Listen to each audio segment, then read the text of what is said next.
Hello, hello, sweet honeybees. Today, I would like to do an episode focused on peer support for anybody else that has experienced growing up within a narcissistic family system.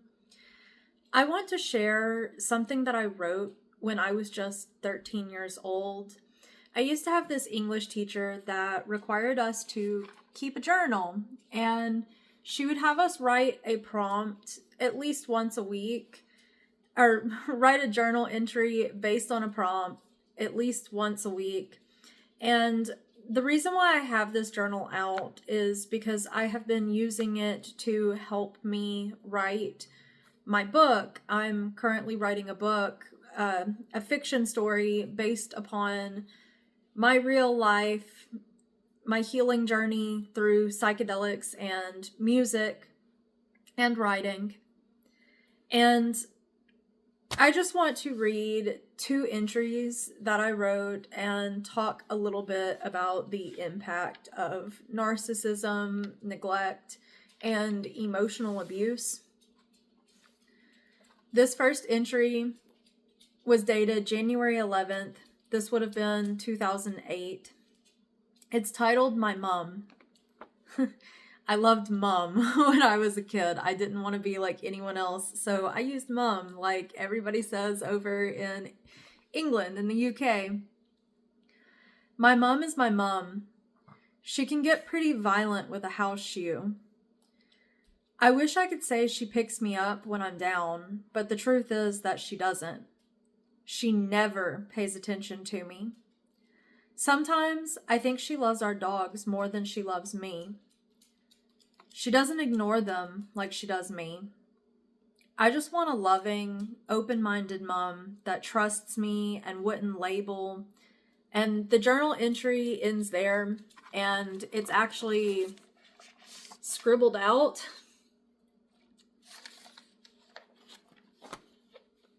I think I got scared about my teacher reading this, but then 2 days later, I wrote a new journal entry. This one's titled, I Don't Know Anymore. The title basically explains everything. I chose to write a different journal because I now have something I wish to talk to someone about. Plus, I'm better with pencil and paper than I am with my voice and someone listening. It might take me several pages. It happened today. My mom finally admitted that she hated me and thought I was a horrible daughter. Even though I dislike her, I cried. It's hard hearing those words from your own mother. No matter how much you want to, you can't completely hate your mother. And then I went on to describe how I've messed up a relationship. And the thing is, this relationship was most likely with an adult online because my mom never monitored any of my online use. My mom never paid attention to me, and most of my grooming took place online during this time period. My 8th grade yearbook quite literally has my friends and I making jokes about childhood sexual abuse because it was normalized for us thanks to the internet.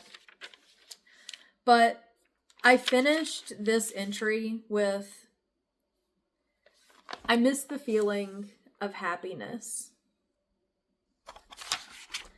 And I just think it's really sad that at just 13 years old, this is the kind of stuff that I was writing about regularly within this journal.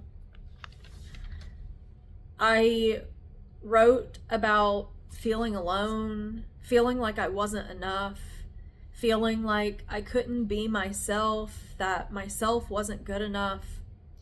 I even have an entry in here where I write about New Year's resolutions and how I just think everybody should be happy with who they are And I write that if I had to choose, let's see, if I were to do one, though, I'd probably want to stop putting everyone before myself. I enjoy helping others, but I also need to help myself. Most of my friends don't realize how many problems I have since I seem to only care about everyone else and their needs. It really isn't a major problem, but it could become one. It most definitely became one, and the whole reason why I struggled with self-sacrifice came from my upbringing with my narcissistic family system. You know, I was taught to make myself small. I'm not allowed to have thoughts. I'm not allowed to have opinions. I'm not allowed to have emotions. I'm not allowed to have any kind of say in anything because under the Christian patriarchy, children are the very bottom of the totem pole, and I was basically seen as property of my parents, and my parents were property of my grandparents, and it was just this hierarchy that silenced me and diminished my self-worth and my confidence and my voice. It took away my voice for a very long time. And as an adult, I have ended up in a lot of not great situations because of my people-pleasing tendencies, because I am constantly thinking of others before I think of myself, because I hold my tongue, I hold back the way I think and I feel about things because I'm scared of being rejected or how I've been or how I could be perceived, because my family rejected me and my family perceived me as the problem anytime I had some kind of reaction to the kind of abuse that I was experiencing in my life. Shoo fly, don't bother me.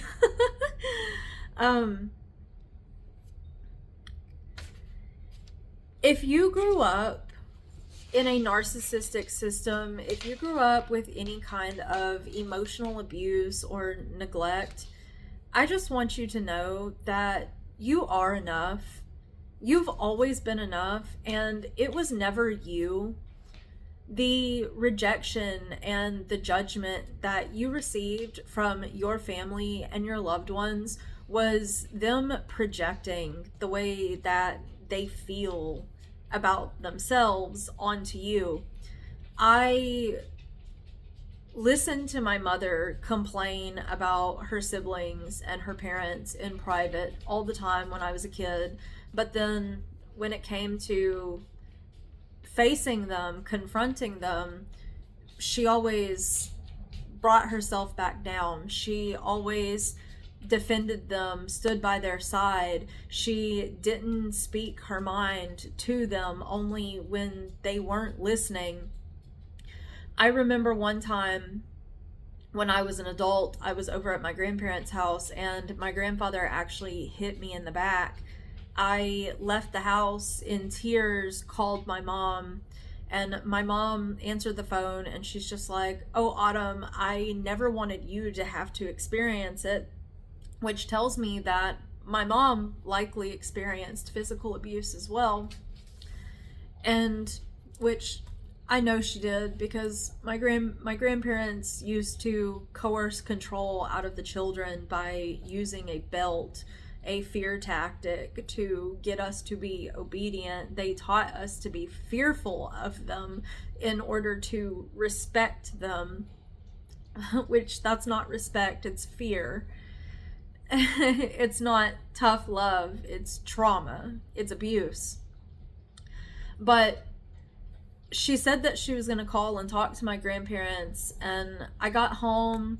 My partner looked at my back. It had been 10 minutes since it happened, and I still had a handprint on my back that my partner could see from how hard my grandfather had hit me open palm across the back.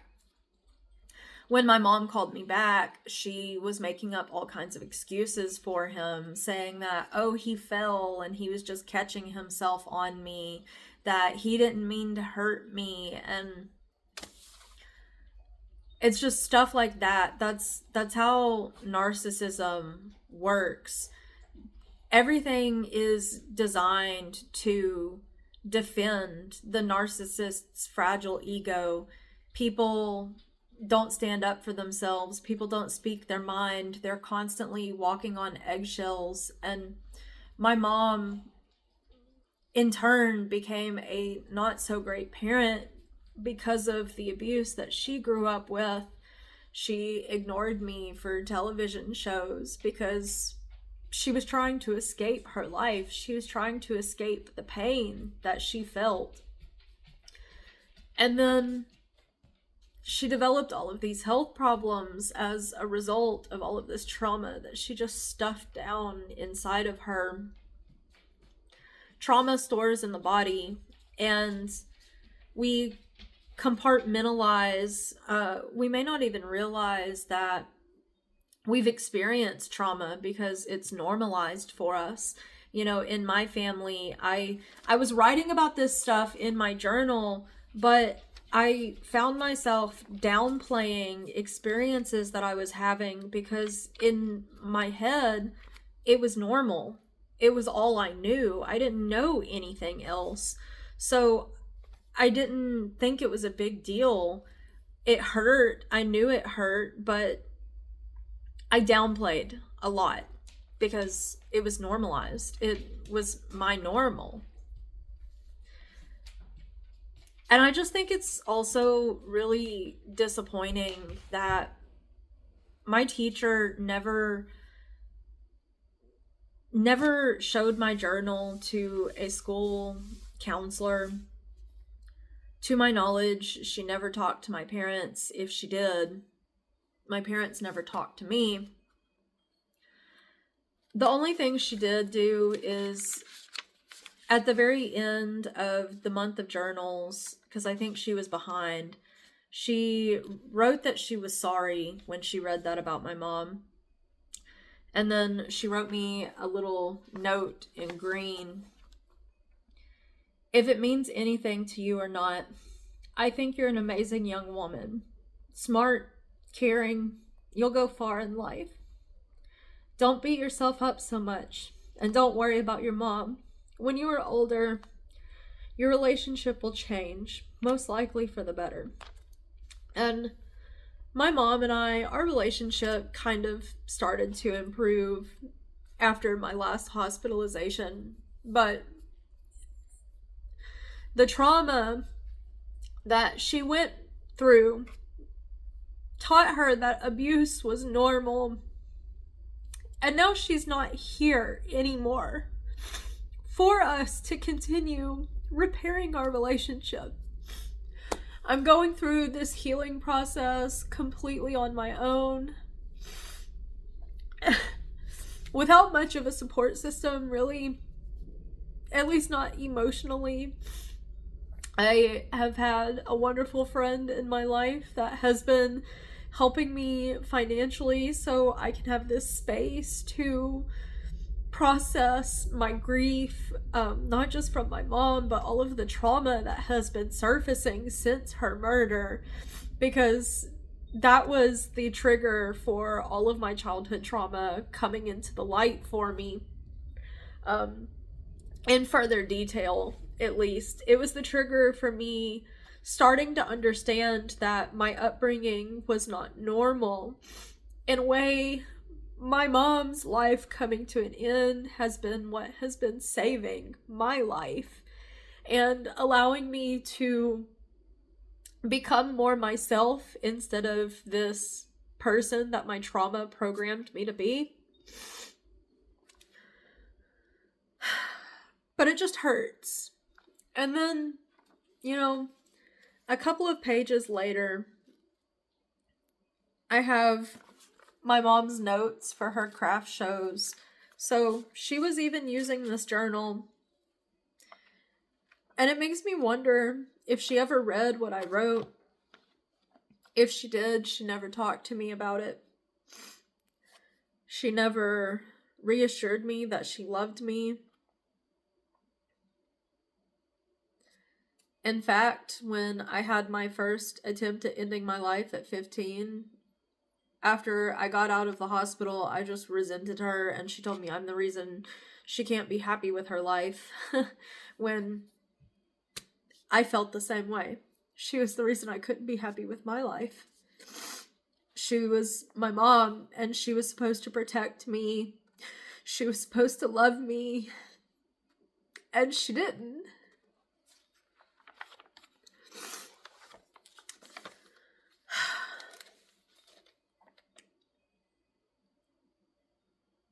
It's just been really hard. And a lot of people don't really understand the impact of narcissistic abuse until they experience it themselves. And they don't understand the way narcissists will scapegoat their victims, make their victims out to be the problem. Like, here I was, a child that was struggling with her mental health, and all the adults in my life were just like, oh, you're the problem. There's something wrong with you. There's just something wrong with you. It couldn't be us or the way that we're treating you or the way that we're raising you. It's just you. And if you've gone through it too, you're not alone. And it is not a reflection of your worth or value as a human being. You deserved better. You were worth better. You were worthy of being loved. You're worthy of love now.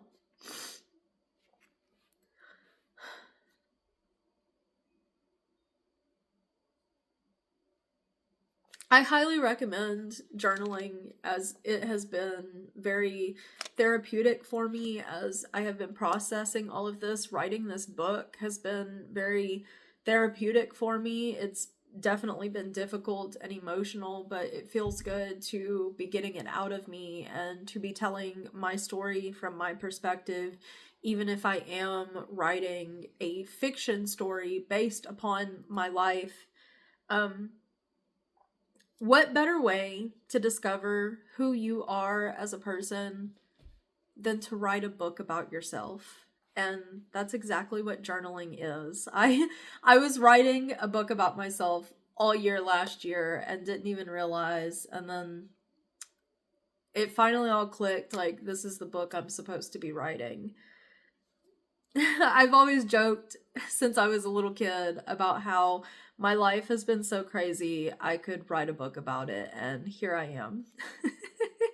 It's also been a dream of mine since I was a little girl, and I just really hope that my vulnerability and willingness to share helps someone else out there, even if it's in a small way, like helping someone feel less alone. Life's hard. It's not easy. And just because you come from a family that's seemingly well off does not mean that life hasn't been difficult or had its challenges. I mean, look at Trump. You know that dude went through some abuse. The narcissism is blatant. Yeah. Abuse can exist in all walks of life, and abuse can come in many different forms. It doesn't always look like physical hitting or anything like that, which I experienced that too, but abuse can also come in the form of emotional neglect.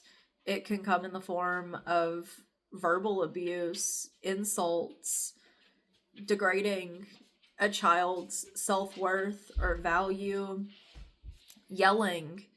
Studies are showing that yelling has the exact same effect on our brain as a war zone, because your body is constantly on edge. Your nervous system is always in shock. It's always in survival mode. And if a child is having emotional problems as an adult, you should be looking at yourself as well and not just looking at the way the child is responding, because usually children are responding to their environments, their upbringings, outside stimuli. If a child is having emotional outbursts, before you assume that something is wrong with the child, think about yourself, reflect upon yourself, reflect upon the environment, reflect upon other possibilities, because that's not normal behavior for a child, and people aren't born broken. We become broken, and then we have to learn how to put ourselves back together again. And if we want to create better people, then we have to create better environments. We have to create more empathy. We have to create more understanding, and we have to start from the beginning. We have to start from the root, and prevention is the solution. Just my thoughts. I hope you have a wonderful day. Stay curious. Question everything.